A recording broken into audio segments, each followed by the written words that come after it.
મિત્રો આજના નવા વિડીયોમાં આપનું હાર્દિક સ્વાગત કરું છું। આજે આપણે બતાવશું મગફળીની હાર્વેસ્ટિંગ એટલે કઈ રીતના તૈયાર કરીશું એ પણ તમને બતાવીશું, અને કેટલા દિવસે તૈયાર કરીશું એ પણ તમને બતાવીશું, અને ઓછા સમયની અંદર કે ટૂંક સમયમાં થોડા માણસોથી કામ કે જુગાડથી ચલાવીને કઈ રીતના હાર્વેસ્ટિંગ કરીશું એ તમને હું વિગતવાર બતાવીશ, અને સારની ક્વોલિટી પણ તમને બતાવીશ, અને કેટલી ઉપજ આલી છે મગફળી કેટલા વીઘામાંથી એવું પણ તમને બતાવવાનું છે। તો વિડીયોમાં બનાવી રહેજો, આપણે વિડીયો પૂરો જાણીશું અને જોઈશું।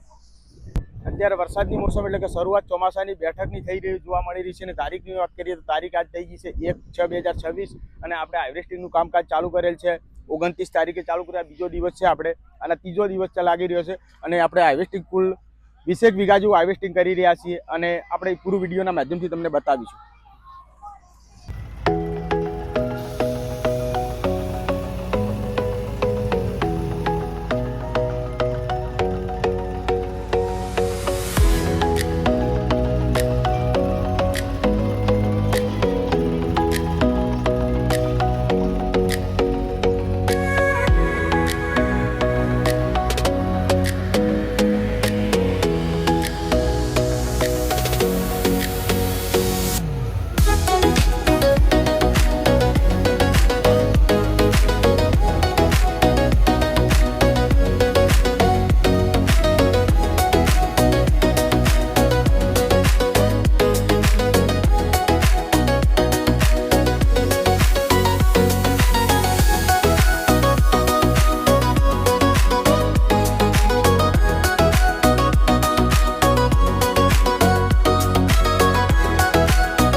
તો મિત્રો ઘણા મિત્રો એમ કરતા કે આપણે મશીન ચલાવ્યા પછી તરત કદું પાથરા કરતા હોય છે, અમુક કહેતા બીજા દિવસે, પણ બીજા દિવસે કન્ટિન્યુ કરવા હોતા હોય છે, એટલે નોર્મલ 70% 50% સુકાઈ જતું હોય છે, 30% જેવું બાકી રહેતું હોય છે। એ અંદર ભેજ જેવું લાગતું હોય એવું તમને બતાવું, અને કલર તમે ગ્રીન કેવી રીતે બનાવતા હોય છે સારનો એ તમને બતાવું।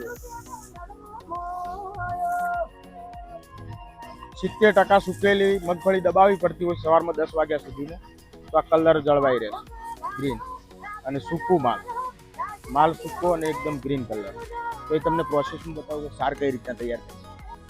તો મિત્રો આપણે જે સારની વાત કરી હતી ગ્રીન કલરની સાર આપણે આ રીતના તૈયાર કરી છે, હું તમને બતાવીશ પહેલાં કે સાર કઈ રીતના કરી। આ ત્રીજા દિવસનું હાર્વેસ્ટિંગની સાર છે, મશીનથી નીકળ્યા ખેતર પછી ત્રીજા દિવસનું હાર્વેસ્ટિંગ છે, સાર બતાવશો।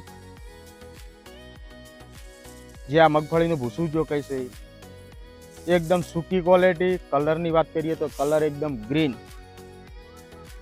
અને બિલકુલ માટી નહીં,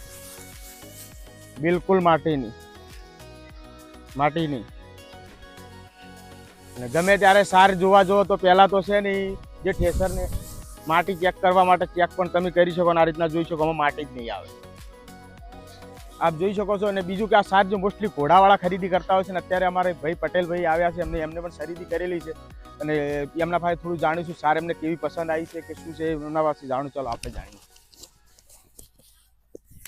કયા ગામથી આયા? ભાઈ અકોલાથી આયા। બરાબર।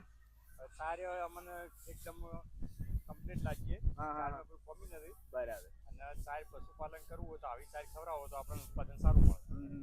ચાર એકદમ ચોખ્ખી, માટી બિલકુલ નહીં, બિલકુલ નથી ચારમાં, કોઈ બીજી જાત એમાં કોઈ નથી, હા બિલકુલ નહીં, એ તો પ્રશ્ન જ નથી। સાર એકદમ ચોખ્ખી, એટલે કોઈને સાર ખવડાવી હોય તો આવી સાર ખવડાવે તો સારું। જો આ ખેડૂત એમને સાર ખરીદી કરી એવું કહી રહ્યા છે કે ચોખ્ખી, જ્યાં મગફળીમાં બિલકુલ એક દોણો આળો પણ નતો, કોટાળ્યું બિલકુલ નહીં, કોઈ આળો નતો। અમુક ખેડૂતો કહ્યું આ ઘાસચારાને નિંદામણ વધતા હોય છે એટલે અમુક પસંદગી નથી કરતા હોતા, તો મોસ્ટલી સાર આવી પસંદ કરતા હોય છે કે બિલકુલ ઉગારો ના હોય એવા ખેતરોની સાર પસંદ કરતા હોય છે।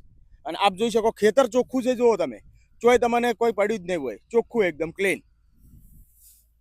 એ ક્યારે ક્લીન થતું હોય છે, બિલકુલ ઉગારો નથી હોતા ત્યારે. તો આપણે આગળની પ્રોસેસમાં તમને વિડીયોમાં બતાવશું કે કેટલી મગફળીનું ઉત્પાદન આવ્યું એ તમને હું વિડીયોમાં માધ્યમથી બતાવીશ. તો અત્યારે આપણું હાર્વેસ્ટિંગ, મિત્રો આપણે જે મગફળી બતાવી હતી હાર્વેસ્ટિંગ ચાલુ હતું, એ વાવેતર આપણું 31 કટ્ટાનું હતું અને માલ આ રીતના નીકળ્યો, આપ જોઈ શકો છો. તો માલ કેટલો થશે, કેટલા બોરી થશે એવું પણ તમને બતાવીશ. આગળના વિડીયોમાં શું ભાવ વેપાર થશે એ પણ તમને અપડેટમાં બતાવીશ. તો આવી નવી અપડેટ મેળવવા અમારી કિસ્મત ખેતીવાડી યુટ્યુબ ચેનલને લાઇક, શેર અને સબસ્ક્રાઇબ કરવા ના ભૂલતા. જય માતા.